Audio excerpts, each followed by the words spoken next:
Thank you, ladies and gentlemen. So there was a clear direction, but the discussion is about the value of tea. And whilst we have understood generally that quality and innovation will drive that value, price is important, but also so are margins, because ultimately it's about what filters down to the producer, what gives the producer the ability to meet the cost of aligning with innovation, with the challenges of sustainability, with the expectation of authenticity, ethics, and all of those topics that were shared today.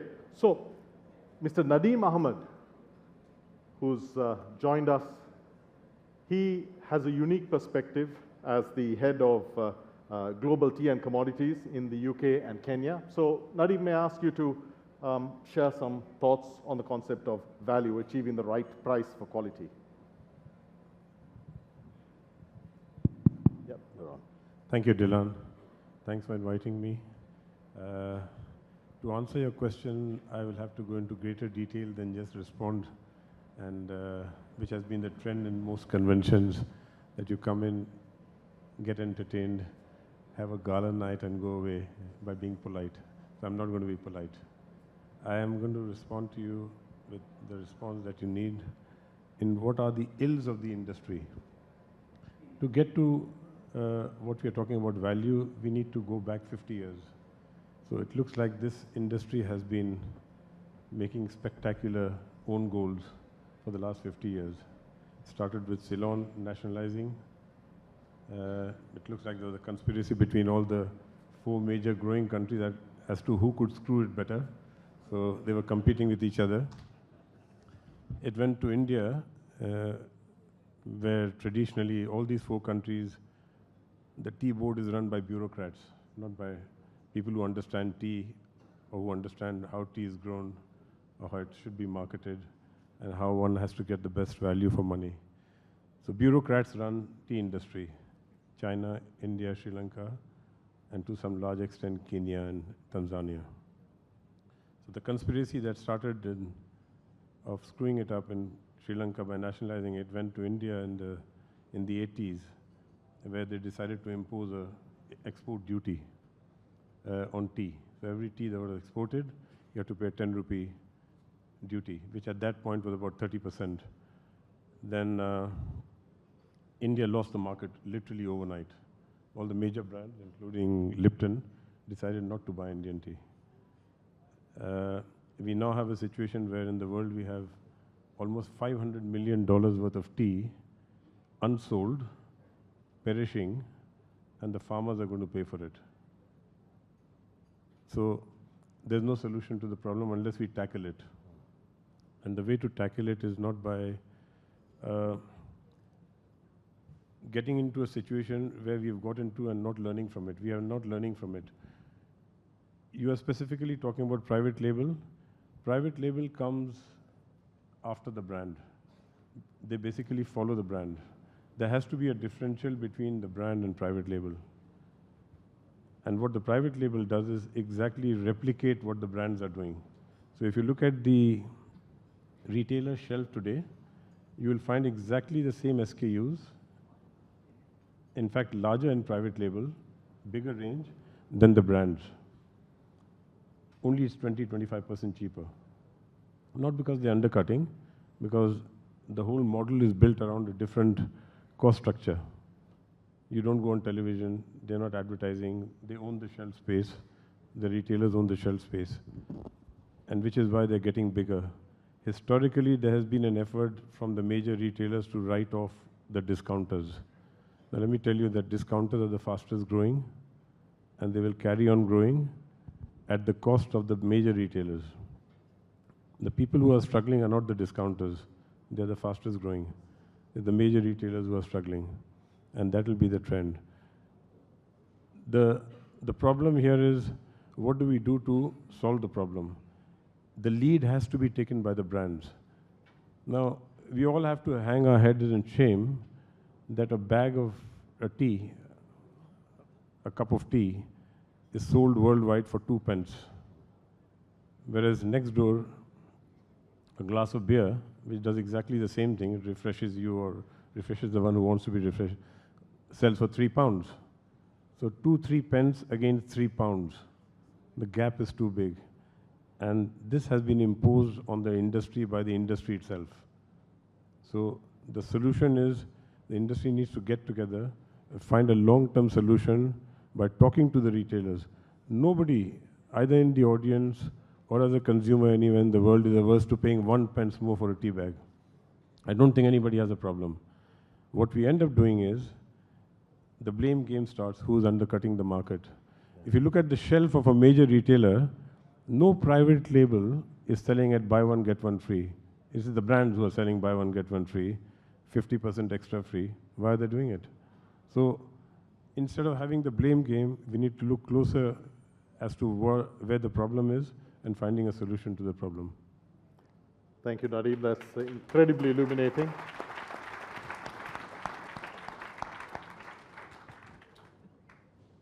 The point about it here is that collectively and collaboratively we can, and I think that's the consensus here. So if I might move to Mr. Sebastian Michaelis. In fact, Sebastian, you have a question already on the live Q&A, which is by an anonymous participant who has said, please advise us how you could improve pricing and bring better value to tea. It's an open question, but I'm sure you could. I mean, that's lucky because that's what I've just based my presentation on, so I can definitely answer that. So thank you, everyone. My name's Sebastian. I'm a tea taster by trade, which means I've got the best job in the world, in my view. And I'd like to talk to you a bit about the strengths and weaknesses in terms of bringing value to tea, specifically in the UK, and the best way to convince consumers to pay more for tea, in my view. I'm just going to show you 3 slides. And this first one, I think, tells a story we all know, which is that tea is undervalued. And what it shows here is that the average price of tea per serving is about 1/3 of that in coffee, I should say, in the home. And that's inside the home. Outside the home, coffee goes for much more. And fizzy carbonated drinks sell for 10 times the amount as tea, which is pretty damning. Tea's advantage, though, is that you can personalize it and therefore appeal to a broader range of consumers. But it's also its Achilles heel. It's a disadvantage because there's fewer opportunities to add value to the product in the mind of the consumer. And value can come from multiple things like provenance, from branding, from price, and from quality. And quality is more or less what coffee has done to make it so successful in the last 20 years. People have switched from instant to barista-made coffee to fancy coffee machines. And what they're doing is they've given the consumer a feeling to justify the price that they pay for their coffee. And that feeling is a feeling of specialness, of knowledge, of feeling they're getting a superior product. And I believe that's what we need to be doing in tea. Pound for pound, the best way to convert consumers from one product to another is through trial. And trial just basically means giving the consumer an opportunity to try a better version of what they're used to.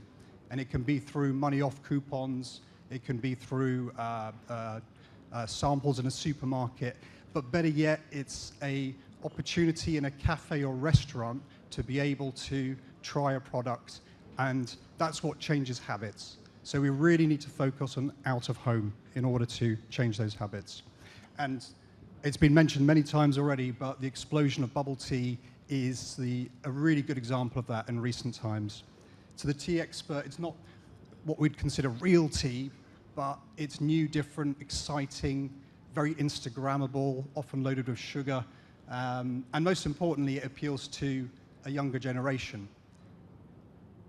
On my second slide here, you can see that what this shows is the tea share of total drink servings by age group, which is a bit of a complicated way of saying or showing that for those who are aged 16 to 24, tea only constitutes 13% of what they drink, but it constitutes 33% of those aged 65 and above. So our consumers are getting older and we need to appeal to them.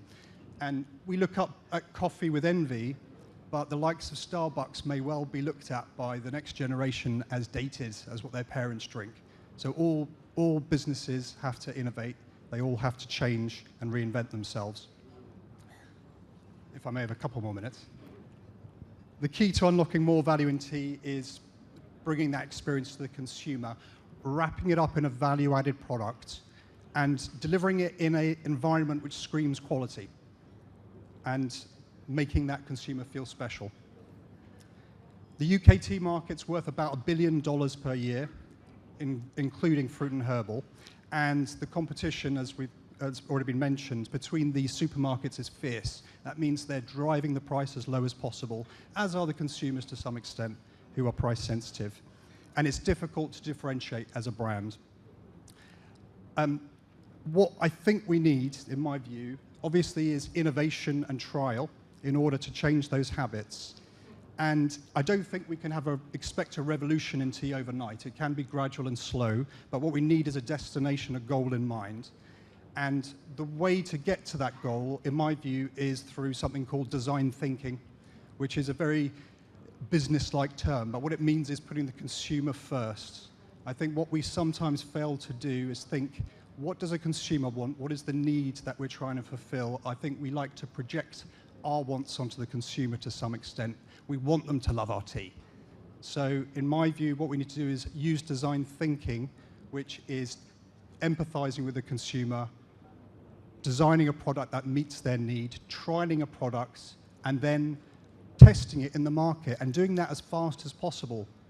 Because we will fail with some products, we will have to invest money, but if we put it out there quickly, then we'll fail faster, and we'll get to that market-winning idea sooner. It feels easier for brands to implement, but it's also possible throughout the supply chain. I was trying to think ahead of some great ideas from a production perspective.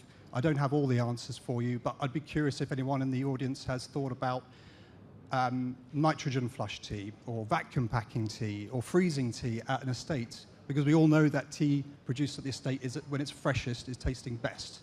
So there are many ideas that we could all come up with, and there's no excuse for any of us not to speak to consumers. There are tools online now which allow you to speak to consumers around the world very cheaply. You can find tools to look at recipes around the world and trends, and even use AI to develop new products. So we should all be speaking to consumers, understanding their needs.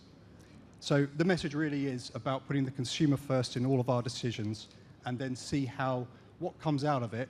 And I genuinely believe we can replicate and even beat what coffee has done.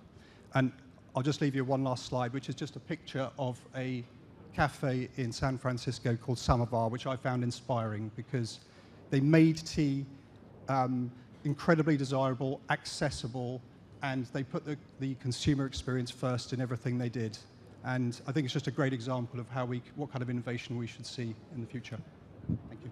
Thank you, Sebastian. Sinianet, we have, moving on in the interest of time, we have a question for you from George Omuga.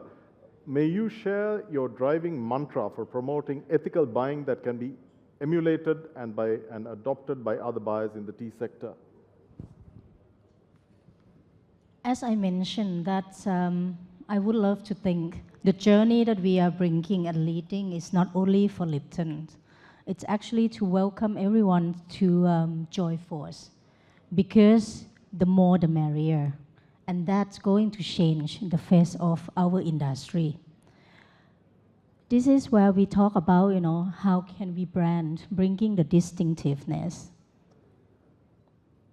Not only bringing the new experience of drinking tea, number of times we fall into our own trap that US is the tea drinking culture of adding lots of sugar. Number of market is actually the culture of drinking tea with milk. But we here, as a brand, could also introduce the new experience for them. That's from the experience point of view, that's from the taste, the superiority point of view. But likewise, we could also join force and bring them to the new era of what we can change to make the more value in the tea, either through the quality perspective, the health perspective and well-being, or from doing the goodness to the planet, the people in the tea supply chain. And that's more of like what we really would like to encourage the industrial to join us. Thank you, Senior Net. Dr. Afshar, you made a compelling presentation. Now, key to this is the margin that filters down to the producer. Do you think that we can get our friends across the value chain, particularly the retailer, to come to the party on this collaboration? Yes, I can. I spend most of my time on export as an export director. There are competition between retailers, but there are pocket of retailers who wants to break away. And Mr. Ahmed is right. These discounters is growing, but also the other side of the spectrum, quality chains are growing. People, same way, brands wants to make differentiation. Sometimes some supermarket chains, they also wants to make differentiation. And I do believe, I think the main thing is we need to believe in this. We need to have a vision. We need to have to really, if we speak from our heart to the retailer, we can communicate to the consumer. What I mentioned before is a consumer we are working on. Retailers are the logistic platform for the consumer. So if we can touch the consumer, then demand will be generated and logistic side will work. And I do believe there is money out there. It's not that nobody can afford to pay a bit more for tea. But because of our economical model between the brands, between the supermarkets, we just get discount, discount, discount, and we are out of pocket. So we can't really rescue the industry, but consumer can, and we have to allow it time. We need to allow it time, and I think working together, thinking, and also asking those who are in charge of the tea industry to manage the overproduction, same way OPEC manage the oil prices, talk to each other, and really guardian this bush. It is on your watch, and it says everybody can contribute to it. Thank you. So the idea is that it is achievable, efficiency all round, but I guess efficiency also in fair margins on the part of all actors in the value chain, so that the producer gets a fairer deal, which I think is ultimately absolutely. And once they get a bit more a fairer deal, they will send it down the line to the tea estate, to the tea workers, and the pipeline will gradually get filled. Long overdue. Yes. Thank you, Dr. Afshar. Dr. Limin, very different perspective. Innovation as a driver of value. Now, in China, do you believe that the new consumer, the new beverage consumer, would also evolve into more traditional, authentic teas and would move away, or do you think bubble tea is going to be a mainstay of the tea category? Yeah, actually, you see, when we talk value, so innovation is must mention. But innovation sometimes is risky and challenging. So what I say, innovation either you within traditional or without tradition, that is the question.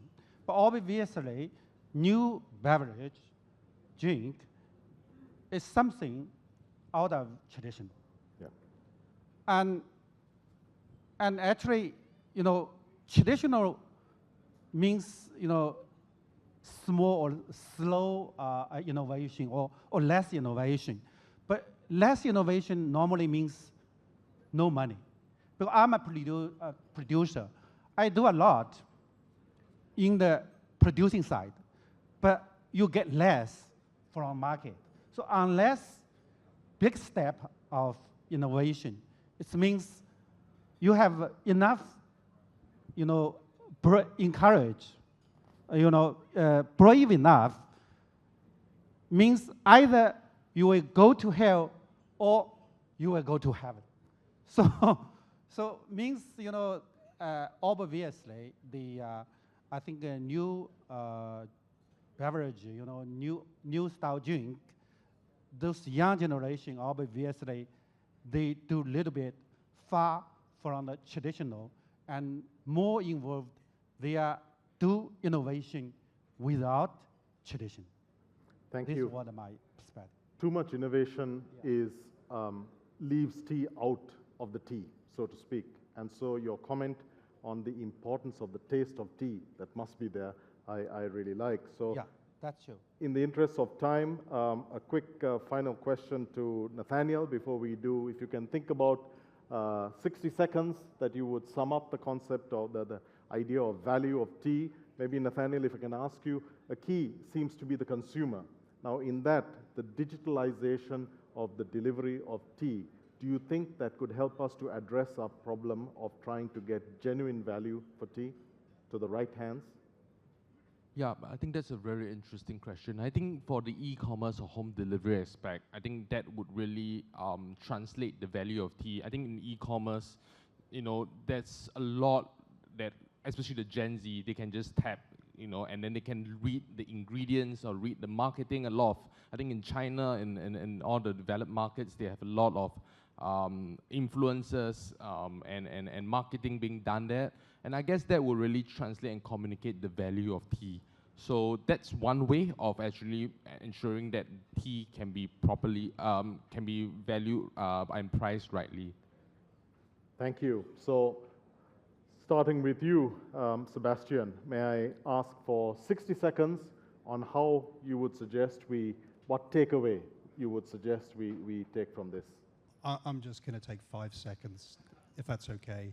I'm just going to say consumer, consumer, consumer, consumer, consumer. Please just, whatever part of supply chain you're in, try and discover what the consumer wants. Think about it, brainstorm, come up with a concept, trial it, fail, but then eventually succeed. That's all I would say. Thank you. Sinianet?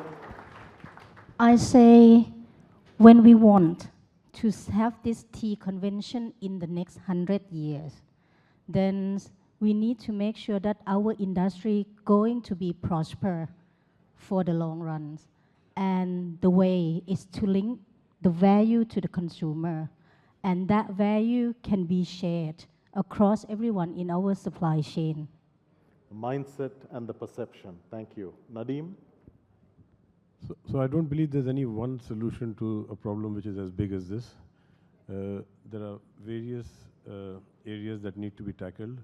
The first thing is, where do we get the next generation of tea drinkers? So retain the ones we have and ensure, which we missed the bus for the previous generation, that the next generation of the youngsters are inculcated into the habit of drinking tea. So all of us who are beyond a certain age, who won't be around, will be gone, and the next generation of new tea drinkers are coming on board. Get the retailers on board, because they are the key to it. But most importantly, I think there has been no effort by the tea industry to have a generic promotion of tea itself. Just promoting tea and the benefits of tea, that has not happened. Individual companies have promoted the brands, but tea has not been promoted, and therefore coffee has scored over tea in a long time. For the last 10, 15 years, the consumption of coffee, if you walk into a Starbucks, 9 out of 10 people walk out with a cup of coffee, not tea anymore. And we've missed the bus on that. The idea is to now capture that back. Thank you, Nadeem. But remember, we drink tea, so we're going to live forever. Dr. Limin. Yeah, the tea is a traditional industry, and though the innovation is dangerous, but I do urge innovation without tradition as much as possible. Thank you. Thank you, Dr. Limin. And may I ask you, Nathaniel? Yeah, I think it's just think beyond just the pricing. It's to communicate the value of tea, and I guess it's all about consumer education about what is tea all about, why should you drink tea, and it's like what I mentioned earlier, it's about the consumer and winning the consumer's heart to buy tea and to really pay for the value of tea. Thank you, Dr. Afshar. Okay, 1 minute, did you say? I mentioned in my presentation the consumer. As I say, consumer. We need to bring this thing to consumer and make them our true champion. Ask them to pay more for better living wage. Secondly, we want the tea industry to manage production. We as a company, we've been doing some charity work in Niger. I tell you, there's nothing there. But when you talk about Kenya, when you go to Sri Lanka, India, everything is here. So they don't, everything has to plant tea bush after tea bush after tea bush. There's so many different plants they can plant and get better money. So really, this is a guidance. The local government and the tea board come together and guide the farmers, so that at the end of the day, we are working on the consumer side, and I think if you can work on the supply side, then hopefully we meet somewhere in between. So, thank you. So ladies and gentlemen, please join me in appreciating this wonderfully insightful panel. It's a complex issue, but the solutions are there. We have seen so many different facets of what needs to be done, but the important thing is that collaboratively, collectively, with commitment, we can change the mindset, we can deliver the value to the right hands to be able to secure the sustainability and make tea cool. So, ladies and gentlemen, thank you very much. Thank you indeed. Ladies and gentlemen, let's put our hands together one more time for our panelists. We say thank you to them.